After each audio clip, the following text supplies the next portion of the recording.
Vax By Air, not by land, and the dumbest bill in America. This is Mark Fisher with Mark and the Millennials, and the millennial joining me today is, of course, Christopher Hopkins, our producer. This podcast is called Vax By Air, but not by land, and we have an amazingly dumb and scary dumbest bill in America. First up, the U.S. is to relax travel restrictions by air.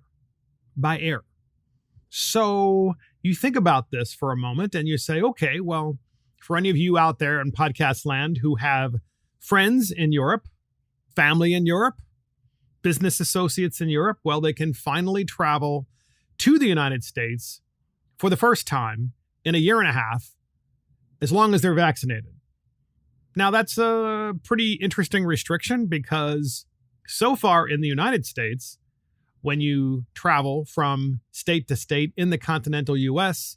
as an American citizen, you do not have to be vaccinated. So far, thankfully. But the Biden administration is saying, well, we're going to put this restriction on foreign travelers by air to the U.S. To the U.S. And they have to have a vaccination card. And they have to show their vaccination status. So they get on the plane, they show their vaccination status, everything's good. Foreigners come into the U.S., they travel here for business, what have you, for pleasure. Maybe they're going to Florida, to the beaches, maybe they're going to resorts and so forth. That's good for our economy. It's a good thing that people are coming to the U.S. legally to travel here and spend money. However, at the White House, reporter Peter Doocy asked for some clarification of this policy change by the Biden administration. It's epic, podcast listeners. Epic!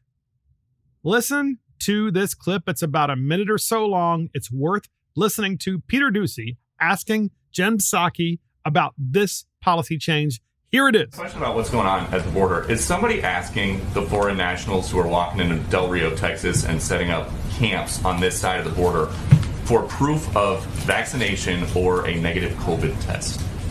Well, first of all, I can readdress for you or re-talk you through what steps we take. That is the policy for people who fly into the country. So if somebody walks into the country right across the river, does somebody ask them to see their vaccination card? Well, let me explain to you again, Peter, how our process works.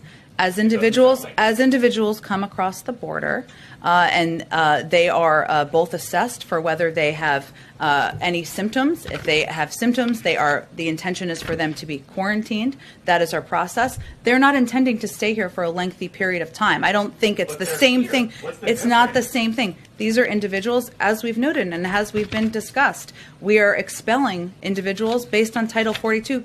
Specifically because of COVID, because we want to prevent a scenario where large numbers of people are gathering, posing a threat to the community and also to the migrants themselves. So those are the policies that we put in place, in large part because, again, the CDC continues to recommend Title 42 be in place, given we're facing... That's the name of this podcast, Vax By Air, not by land. Jen Psaki, when she was asked that question by Peter Doocy, she was apoplectic. I mean, when you watch her, she's really nervous. She's constantly touching her hair and her face, and her hands are all over the place. And you can tell that she's looking in different directions and like, help, someone please help me with this question.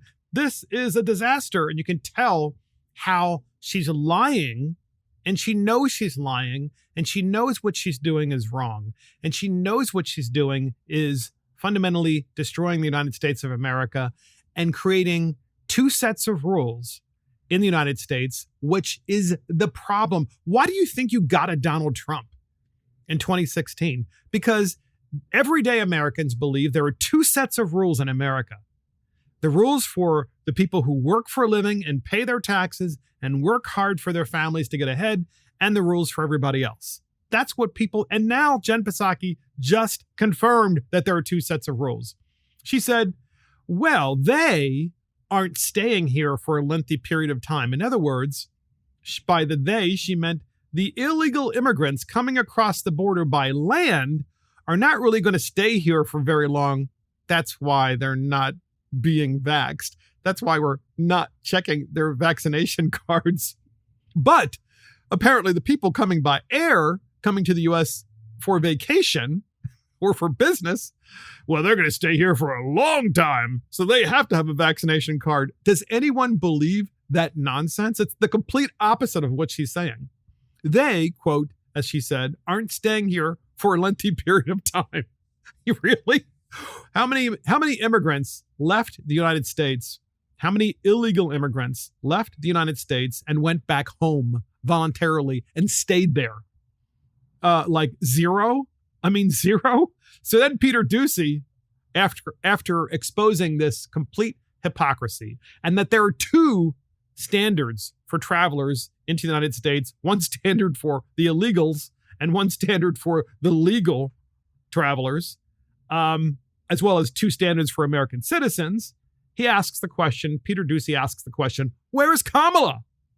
Where's Kamala?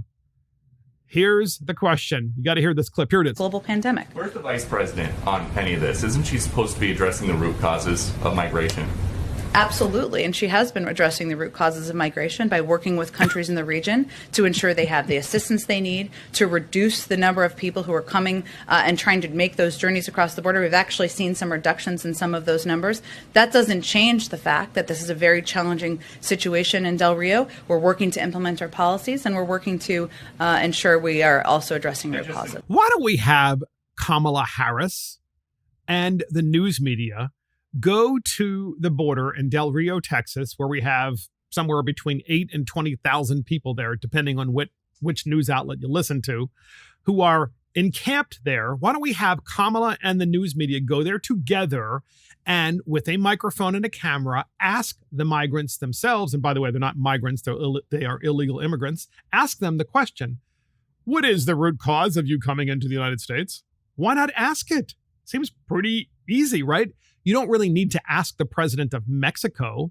You don't need to ask the presidents of the various countries in Central America and South America. You don't need to ask them what the root cause is. Let's just ask the people themselves who are there in Del Rio.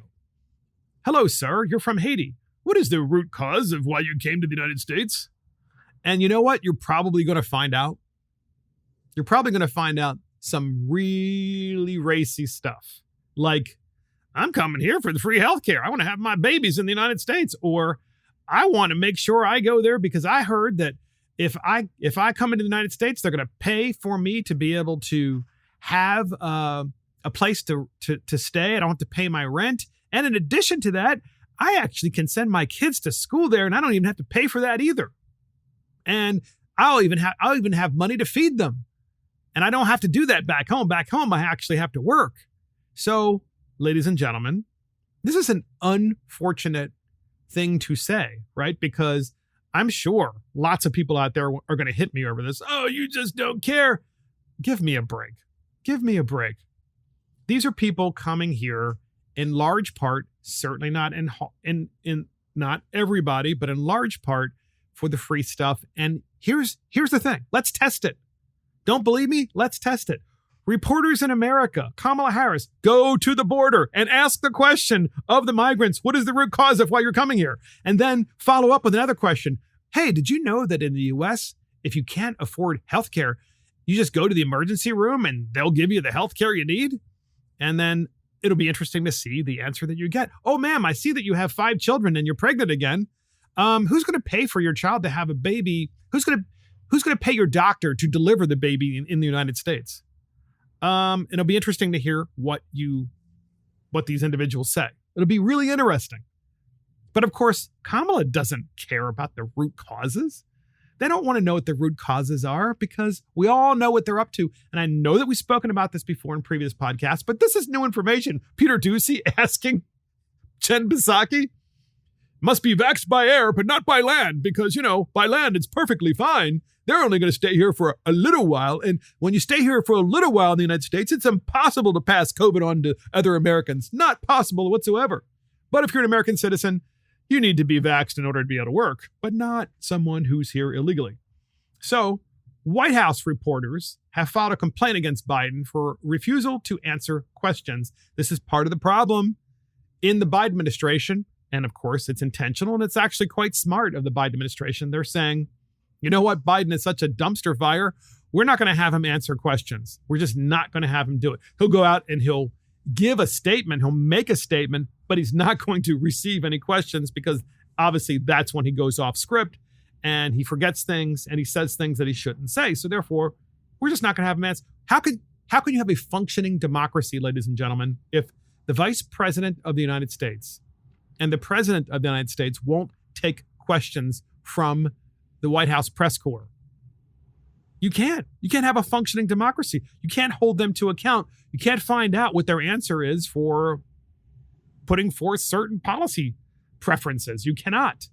So the White House press pool filed a formal complaint against Democrat President Joe Biden for refusing to answer questions from American media about the multiple crises that have erupted under his regime. The complaint came as Biden met with British Prime Minister Boris Johnson in the Oval Office, which comes after Biden angered the British with his disastrous pullout from Afghanistan. Quote, President Biden and British Prime Minister Boris Johnson meet to discuss pandemic, trade, and other issues, CBS News reporter Ed O'Keefe tweeted. Johnson took 3 questions. So Prime Minister Johnson took 3 questions.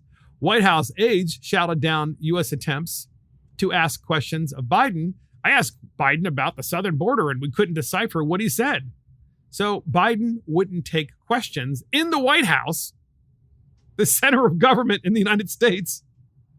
But the UK president, the UK prime minister would. He would take the questions. So White House Correspondents Association President Stephen Portnoy said in a statement that he filed a complaint over the incident to the White House Press Secretary Jen Psaki. Quote, the entire editorial component of the U.S. pool went immediately into Jen Psaki's office to register a formal complaint that no American reporters were recognized for questions in the president's Oval Office, and that wranglers loudly shouted over the president as he seemed to give an answer to Ed O'Keefe's questions about the situation at the southern border. The statement said Biden's answer could not be heard over the shouting. Quote, Psaki was unaware that the incident had occurred. Oh, yeah, right. And suggested that she was not in a position to offer an immediate solution. Yes, I believe that too. The statement continued. Portnoy requested that Biden hold a formal press conference as a makeup for continuing to ignore reporters' questions, which is a common occurrence with Biden and Psaki, responded by claiming that Biden takes questions several times a week. No, he doesn't. He doesn't take questions several times a week. So Stephen Miller in The Spectator said, quote, Joe Biden has not taken or answered a single question regarding the border, FDA boosters getting shot down, and the drone strike that killed 7 kids. He hasn't answered questions about any of those 3 things. His aides shout down reporters and herds them out of rooms, and the press complies intentionally. The press, for the most part, has thought that this is okay, that this is the way business is conducted in a democracy. What is wrong with these people? So finally, some members of the press are, filing formal complaints with Jen Psaki because they were triggered by the fact that Johnson, Prime Minister of the UK, was given the opportunity to ask questions, but that Biden, of course, would not give the press in America an opportunity to ask questions. And then, of course, with illegal immigration and all the other dumpster fire Biden policies, we have the latest, which is, oh my gosh, the border people are hitting migrants with horse reins. Now, first of all, they're illegal immigrants. And these so-called border agents who are riding horses use the reins to control the horses. They do not use the reins to hit migrants, and they were not doing so. But man, the press decided not to focus on the squalor of this new illegal immigrant camp in Del Rio. Instead, they decided to focus on the Border Patrol's treatment of Haitian migrants. I mean, you have these people coming across the border, invading the U.S., and the Border Patrol is using their horses to try to turn people back. And of course, the left is saying that the Border Patrol is using the reins of the horses to hit people, which, by the way, proved to be not true. So in the New York Times, of course, images of Border Patrol's treatment of Haitian migrants prompt outrage. The footage offered a glimpse of the chaos that has been unfolding in Texas and called into question President Biden's decision to swiftly deport thousands. Right, like I believe that. Images of Border Patrol agents on horses pushing back Haitian migrants crossing the Rio Grande to try to reach U.S. soil have prompted outrage among Democrats and called into question President Biden's decision to swiftly deport thousands who had been arriving en masse at a small Texas border town. Vice President Kamala Harris on Tuesday called the treatment horrible and said she planned to discuss the issue with Alejandro N. Mayorkas, the Secretary of Homeland Security, which has started an investigation. So Kamala Harris, who won't investigate the root causes of immigration, wants to investigate instead the root causes of Border Patrol agents turning people back across the border because they're telling them to go back home because you're illegally entering the country.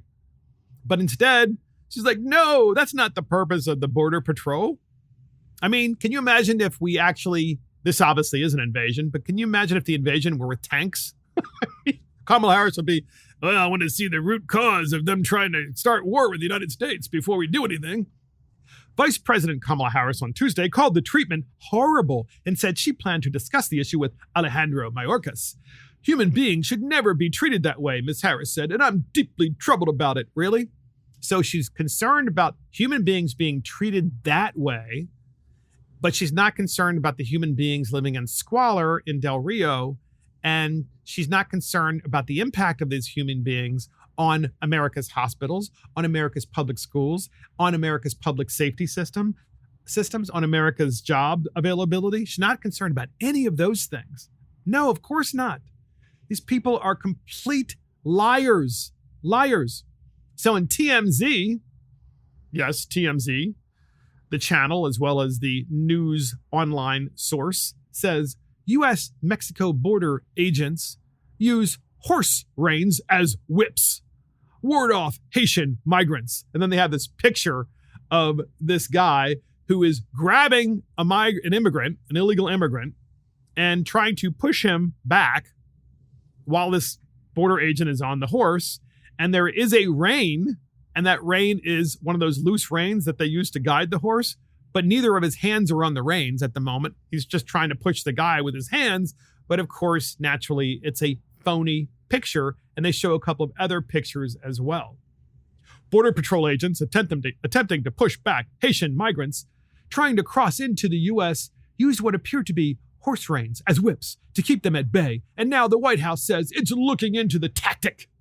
The images surfaced this week amid a chaotic situation at various parts of the U.S.-Mexico border, especially in Texas, where scores of people have been wading across the Rio Grande to the U.S. side, including thousands of Haitians, many of whom have set up camp under a bridge in the town of Del Rio. Yeah, many of whom.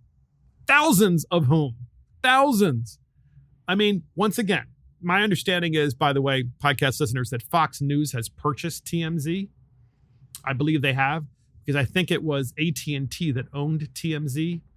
And I think Fox News bought them. So it'll be interesting to see if TMZ begins to become an actual real news source and is interested in hard reporting, or whether or not it's going to be just like another part of the mainstream media and Fox moves in that direction with them. In NPR being, of course, a publicly funded broadcast company, U.S. border agents chase migrants on horseback. A photographer explains what he saw. And again, same picture as the picture in TMZ. And naturally, NPR didn't have any reporters there. No, of course not. They simply reported what they heard. And then they found the right pictures to be able to demonstrate that that actually happened when, in fact, it did not. It did not happen, podcast listeners. Absolutely did not happen. And so get this. Apparently, progressive Democrats are saying they are not going to pass the budget bill or any spending bill until the $1 billion earmarked for Israel for the Iron Dome is removed. So in the Hill magazine, House Democrats will remove a provision originally included in a bill that would have helped boost Israel's Iron Dome air defense system in order to keep the federal government funded through December 3rd. So the Iron Dome air defense system is that system which shoots down rockets coming from Hamas and Hezbollah and the Palestinian Authority. I mean, many of them are coming from there as well. The radical Palestinian sects that randomly send rockets into Israel. And the rockets, of course, if they were to land in Israel, would explode and blow up innocent civilians. So the United States manufactures these Iron Dome air defense system rockets, and they fund it and provide it to Israel so that Israel, the only democracy in the Middle East, can defend itself and defend innocent civilians. Democrat leaders are removing the provision from the bill, which was unveiled Tuesday morning after some progressives objected, according to sources familiar with the last-minute snag. Democrats are still planning to bring the legislation to the House floor later Tuesday. Congress must act within a matter of days to avoid a government shutdown when current funding expires at the end of this month. A spokesperson for the House Appropriations Committee, Chairman Rosa DeLauro, Democrat Connecticut, said that funding for the Iron Dome will be included in the final bipartisan bicameral defense funding bill later this year.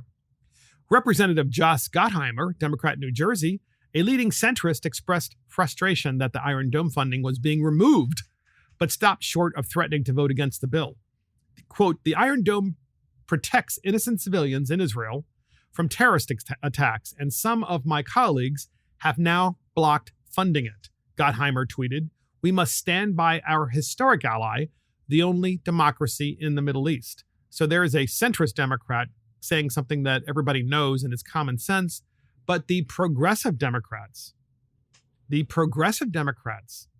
which make up many of the black members in the House of Representatives and many of these so-called Muslim members, such as Ilhan Omar and Rashida Tlaib, they're progressive, and they're trying to convince other progressives in the Democrat Party that Israel shouldn't have the right to defend civilians. Civilians? I mean, a country can't defend civilians. So let's walk through this, podcast listeners. Let's walk through this logically. So let's just say tomorrow the bill passes and it does not have in it the $1 billion of the Iron Dome defense system for the state of Israel so that they can replenish the Iron Dome. And then Iran, which funds Hamas and other terrorist organizations, Iran, they fund Hamas, Hezbollah, others, gives them money to buy these missiles, to send them into Israel, as well as other things to throw and fling into Israel to kill innocent civilians, whatever they can throw at them. And Israel has then no way of protecting its country and or its civilians. And then you have this mass genocide, basically, of people in Israel as a result of their inability to protect themselves. So we've just walked through that. We have progressives, and all of the progressives in America, which are Democrats, who think that is okay. They think that's okay. It's okay to kill Jews in Israel en masse and have them defenseless, and at the same time, it's okay to engage in that genocide, and it's okay to crush and destroy the only democracy in the Middle East. It really makes you wonder, and I've been wondering this for a very long time, why any Jew in America would consider themselves a Democrat today.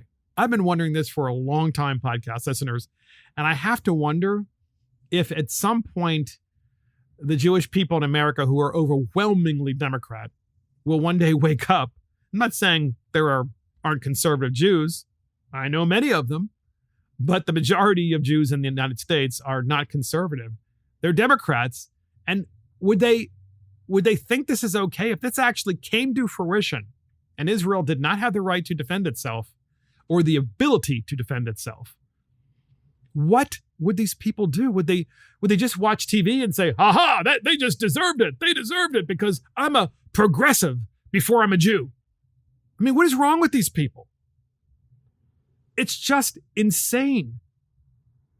And so we understand that, the progressives in the Democrat Party are slowly but surely being taken over, of course, by the anti-Semitic left and others. And it does explain a lot, of course, because when you see Rashida Tlaib there and Ilhan Omar, we know what they think. We've seen many of their tweets and we understand exactly what they ultimately want to see.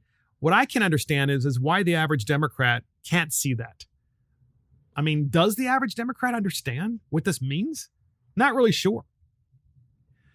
So in podcast listeners, I know that we've talked about inflation before. Well, get this. California, their gas taxes rose again this summer. Again. In California, the nation's highest gas prices, currently at $4.28 per gallon on average. But by the way, that doesn't include Los Angeles, which of course it's much higher, and San Francisco, which of course means it's much higher. But just the average gas price in California is $4.28 per gallon, the highest in the United States. We have several clips on this. And if you want to know and understand how to gut the middle class, this is how you do it. And California's done a great job because it's increasingly becoming the land of the super rich and the poor because the middle class is being gutted. And this is one of the major reasons. First up, here's a clip from KUSI News reporting on this matter. Here it is. It's one of the many reasons that more people are leaving California than arriving. We used to be number one for all the right reasons. These days, we're number one for all the wrong reasons. California is number one in a lot of things, and this is one of them. We have the highest gas tax of any state in the nation. Not only the highest state taxes, now at 51 cents a gallon, but when you add the hidden fees and the federal taxes, all of us are giving the government $1.19 for every gallon we buy in California. The highest taxes and some of the worst roads. We're not number one in worst. We're number two. We're the second worst set of roads in terms of road maintenance of any state in the nation, which is spectacular when you look at how much we pay. And in California, we currently have the highest overall gas prices in the country, even higher than Hawaii. $4.28 per gallon on average across the state of California, and the second worst roads in the country. And by the way, that's called infrastructure. Okay? There's no such thing as human infrastructure. There's infrastructure, and infrastructure deals with roads and bridges. And in California, they are falling apart. Second worst in the country, but yet you pay more there than anywhere else in taxes when you buy gas. And so this is one of the reasons why conservatives have been against stimulus bills to bail out blue states who refuse to fix the fundamental structural problems in their economies, which end up destroying roads, not properly taking care of bridges and roads and their infrastructure, generally speaking. And California, of course, is a wealthy state. I mean, they have a budget surplus despite COVID. And I guess the question is, when you have a budget surplus despite COVID, why are your roads still falling apart when you have the highest gas taxes in the nation by far and the highest prices for gas by far? So here's a great comparison. Here's Arizona versus California. We have that clip, and here it is. The truth is that some stations in Arizona are half the price of California. Take a look at this. Up in LA, up to $6 a gallon. When you spend $125 to fill up your tank, that gets your attention, especially if you're from out of state. $125 to fill up your tank. How angry would you be in the state where you live if you drove up to the gas station and your needle on your gas gauge was close to E, and by the time you left, it was $125 to fill up your gas tank? You would be absolutely livid, and you'd be ready to take the heads off of politicians. But in California, this continues, and what the result has been is you have basically a middle class that is getting smaller and smaller. And the wealthy, uber wealthy, of course, is indeed growing, and the poor are growing as well. And so naturally, you have migration from California to other states. Well, here's a great example. Here's a resident of Texas who traveled to California. She was filling up her tank in California, and she has a couple of comments to make about this. We have that clip, and here it is. Definitely a lot cheaper in Texas, anywhere between $2 to $3, depending what part of Texas you are. Almost $4, $5 is a lot of money to put into this truck. Obviously over there it was more affordable. And this is one of the reasons why, compared to California at $1.19 taxes per gallon, Texas is only 38 cents a gallon with some of the best roads. Considering California is now sitting on a massive surplus, people are wondering why. Yet another tax hike. Yeah, more taxes for gasoline in California. They have a surplus in California. So California keeps taking in that money from the gas taxes, which continue to rise. And yet the roads continue to deteriorate and not be maintained. And this is because in states like California and in other blue states, the government is always hungrier and hungrier for revenue. That tax revenue comes into the government's coffers, and the government then uses that money to pay off the poor so that the poor will remain, of course, loyal to the Democrat Party and continue to vote for them. And so then you have this vicious cycle. So if you want to see how to destroy the country, just watch how they're destroying California. Because while it may be true that California creates these phenomenally successful and revolutionary type companies, and they do. I mean, California, there's incredible innovation there. That is a fact. And they've created this wealth themselves. That is a fact. It's also true that they're destroying their economy because they're failing to understand that you need a strong middle class. And when you increase gas taxes to the point that the average price per gallon is $4.28, but in Los Angeles in that last clip, the gas prices were $5.55 per gallon, almost $6 per gallon, because they showed a picture of that, $5.55 per gallon. You have gutted the middle class. You can't do that. The middle class relies on their transportation to get to their job. They deserve to have a car if they want to have a car. You don't have a right to deny them transportation, which is precisely what you're doing. And of course, the rich, they're not going to give up their Porsches. No, they're not going to give up their Benzes, and they're not going to give up their Rolls Royces. Of course not. They're not affected by these prices. They're meaningless. And so in California, it just continues.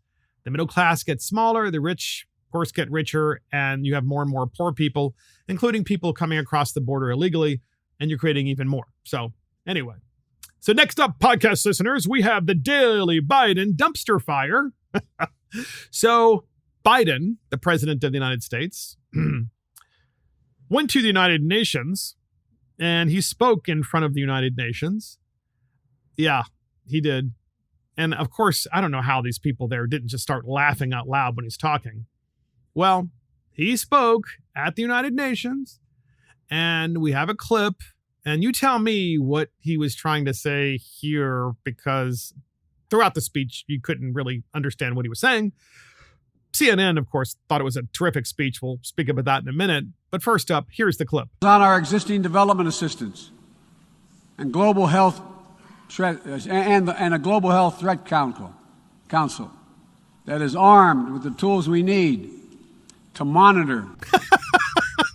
So a global health threat council. It's a global health threat council.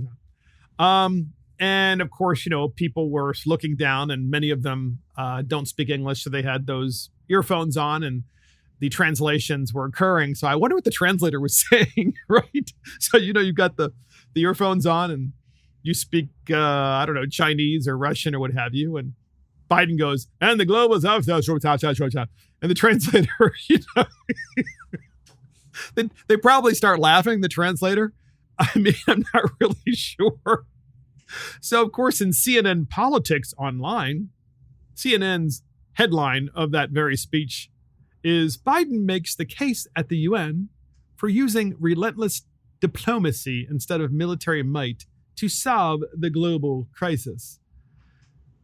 President Joe Biden on Tuesday detailed his vision for leading the U.S. into a new era of diplomacy as he sought to reassure allies, some freshly skeptical, he was moving past the America First era of foreign policy. He used his first speech to the United Nations General Assembly to describe a world where American civic leadership rather than military power acts as the driving force to resolve persistent problems like coronavirus, climate change, and cyber war. And of course, CNN gushingly kisses up to Biden throughout the entire article. Never, of course, never does CNN ever show these incredibly embarrassing moments that Biden has, as we call them, the Biden dumpster fire moments, where he talks and you have no idea what he is saying. And so CNN's article, the point is they thought it was a great speech because Biden was basically saying, speak softly and carry a big stick, just like good old Teddy Roosevelt, right? They're saying, Biden's just like Teddy Roosevelt. He doesn't want to use the military for anything. It's just speak softly and carry a big stick. And I argue what he's really doing is speaking incoherently and carrying a walker. So, that's what I think. He's speaking incoherently and carrying a walker. Ugh, unbelievable. So next up, podcast listeners, we have Go Woke or Go Broke. So you're going to love this. So there's a funeral home. This is in CNN. Yes, I have to read CNN and MSNBC stuff all the time. It's actually quite fun because naturally these are statist kind of organizations.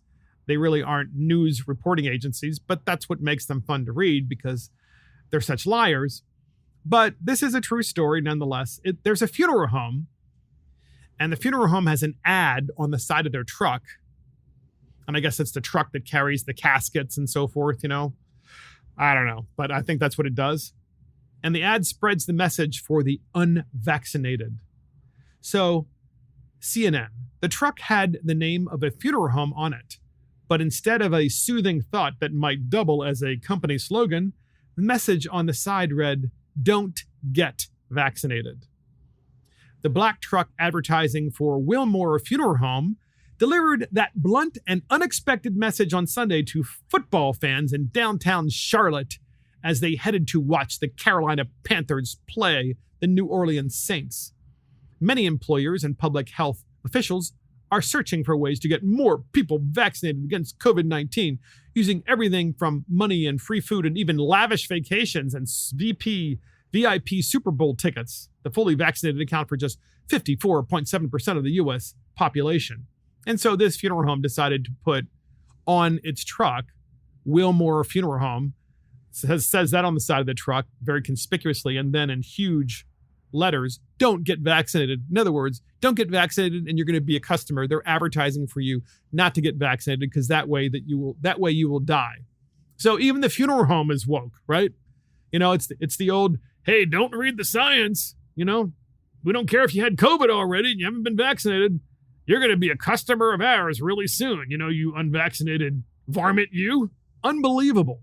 Unbelievable. I don't know how CNN finds, these things and why they think it's appropriate to even talk about this. But this is classic CNN. Anything they can do, anything CNN can do whatsoever to try to scare people rather than to educate them. And that's the CNN and the MSNBC and the mainstream media. That's really what they're about in modern America. It's no longer reporting as a way of getting to the truth, critical thinking as a way of searching for what that truth is. It's no longer writing as a way of educating. It's writing as a way of fear-mongering. And it's just disgusting that this company is still in business. I know that AT&T sold off CNN, but obviously CNN somehow manages to stay in business. They have hardly any viewers, but we still have to cover them because there are plenty of people that watch it because I don't know why. Maybe they're dumb. I mean, I have to watch it because I do it for the podcast. So next up, podcast listeners, we have the dumbest bill in America. And do we have a lead up, Mr. Producer? Here it is.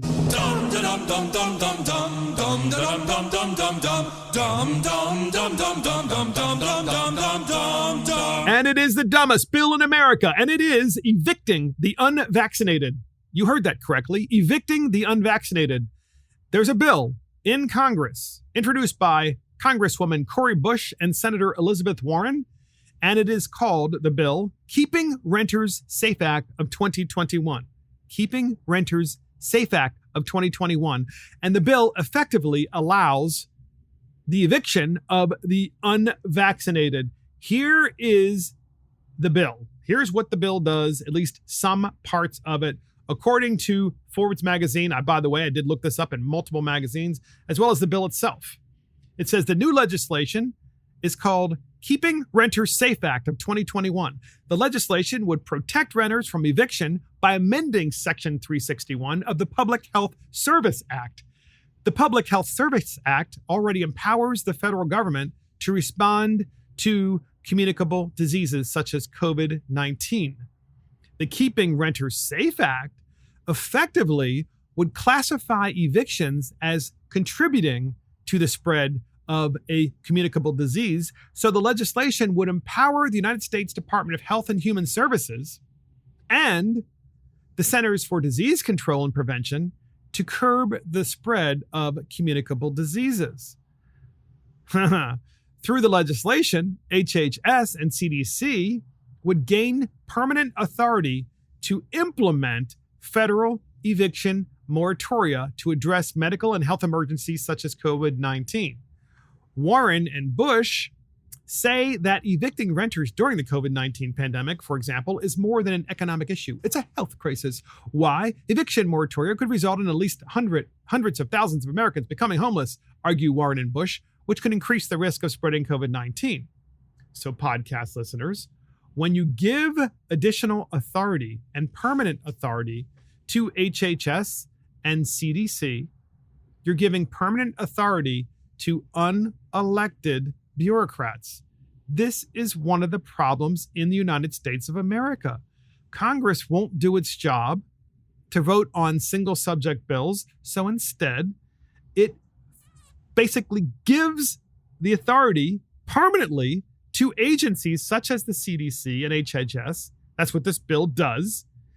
Normalizes their ability, the bureaucracy's ability, to be able to cancel rent permanently. Well, I mean, why wouldn't they? I mean, that's the implementation of socialism. And if you've ever known or watched or seen the people that work at these agencies, they're all left-wing lunatics, all of them. They don't follow the science. You kidding?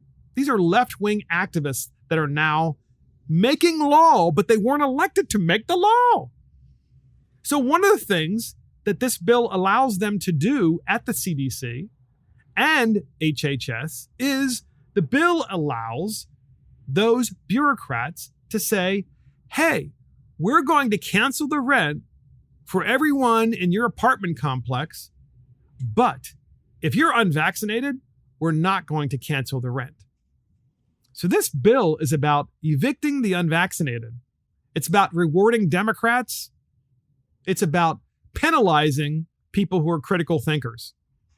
So, if you're an automaton, great. You listen to CNN and MSNBC and Elizabeth Warren and Cori Bush. You're woke, so therefore you get to stay in your apartment rent-free.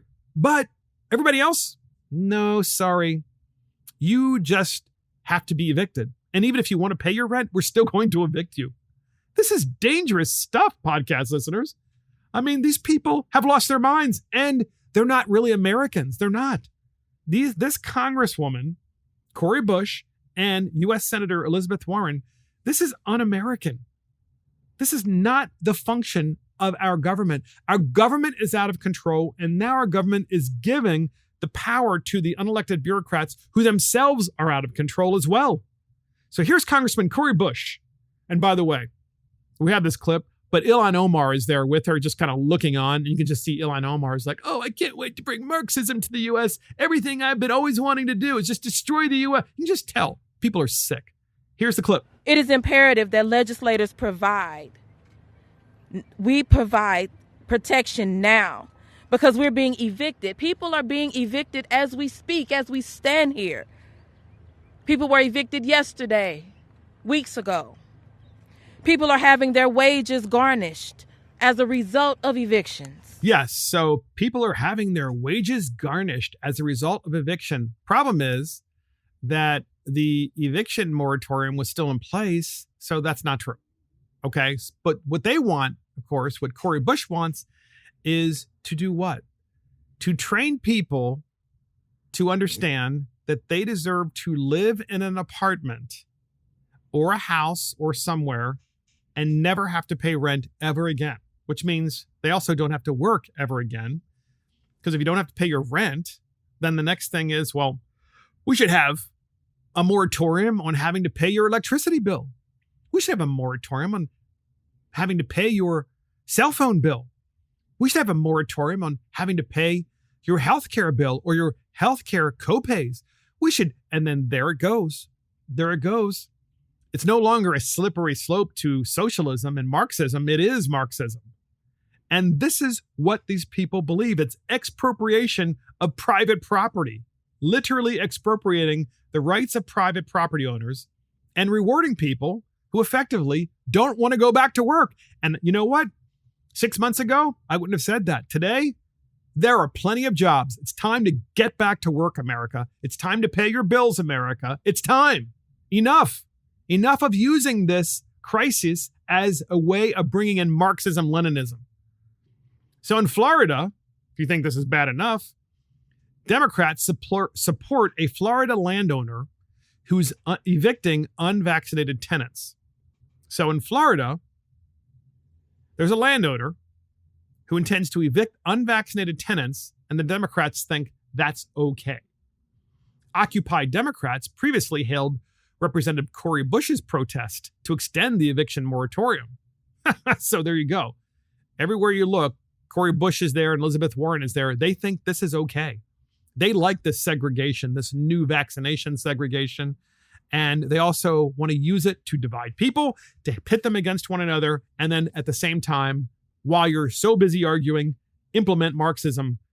After months of pushing to halt evictions for tenants hardest hit by the coronavirus pandemic, progressives have found themselves on the side of the landlord when it comes to vaccine mandates. There you go.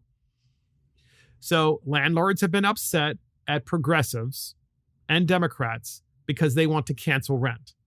But now the progressives are using the pandemic to get landlords on their side by saying, yeah, but you might get sued if you leave the unvaccinated in your buildings. Occupy Democrats, a progressive activist group, raised eyebrows last week after tweeting support for landlords who are evicting unvaccinated tenants. Breaking, a large Florida landlord announces that he will begin requiring all new and existing tenants to provide proof of COVID vaccination, saying, you don't want to get vaccinated? You have to move. And if you don't, we will evict you. Right? Retweet if you support the landlord's move, the group tweeted. That's the Occupied Democrats. So this is the beginning, ladies and gentlemen, of implementing Marxism in the U.S. as it relates to private property rights and your right to live somewhere. So the same people are saying, you might get evicted. That's really wrong. We need to cancel the rent. Or saying, you should be evicted because you're not vaccinated. This is how far this so-called health emergency has gone. And I say so-called because at this particular point in the pandemic, you've had plenty of time to be vaccinated if you wanted to. You've had plenty of time to contemplate whether you want to remain unvaccinated. And that is your choice. That is your choice. So the health emergency is not there. But if there is a health emergency anywhere in the U.S., it's in emergency rooms in hospitals because of the millions of illegal immigrants who are coming here without health care. So there's that. But didn't we have a second clip on this? Did we play that yet? Did we play the second clip?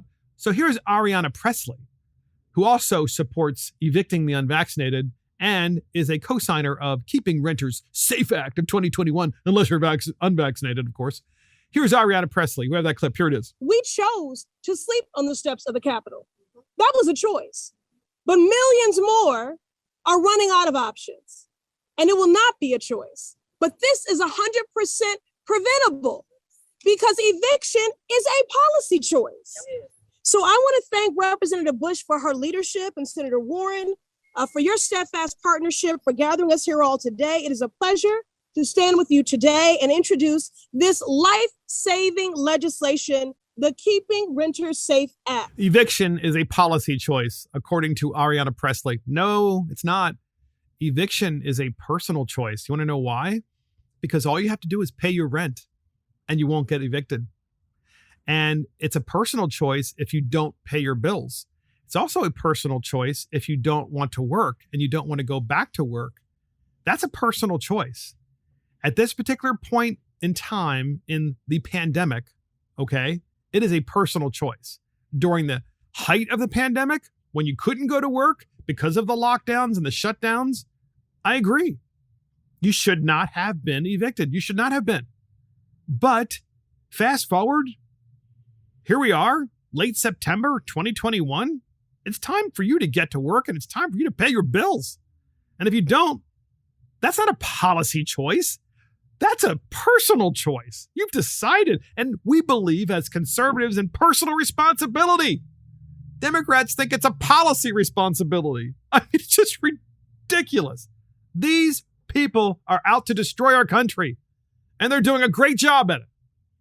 And that's the dumbest bill in America. And that's it for Mark and the Millennials. Thank you for joining Mark and the Millennials. This is Mark Fisher. Thank you to our producer, Christopher Hopkins. Check us out on iTunes, Spotify, YouTube, Facebook, Twitter, Rumble, and our website. See you next time.